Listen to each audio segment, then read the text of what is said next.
Hello friend, এটা ছিল মিমির জন্মদিনের দিন সকালবেলা। আমরা সকাল সকাল উঠে তাড়াতাড়ি ফ্রেশ হয়ে এই মন্দিরটাতে চলে গিয়েছিলাম পুজো দিতে। প্রতি বছরই মিমির জন্মদিনে এখানে পুজো দিতে আসি। এটা একটি কালী মন্দির। আর যেহেতু সকাল সকাল গিয়েছিলাম তো ভিড় ছিল না, পুরো ফাঁকাই ছিল। আর পুরো মন্দিরটা দেখো, পুরো ফাঁকা ফাঁকা ছিল। আর এই হচ্ছে মায়ের মূর্তি।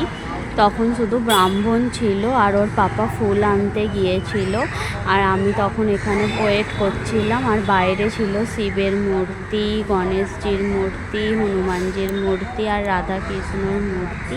তারপরে ব্রাহ্মণ এই যে ফুলের মালা পরিয়ে দেয় আমাদের, আর মিমি এখানে নমস্কার করে নেয়।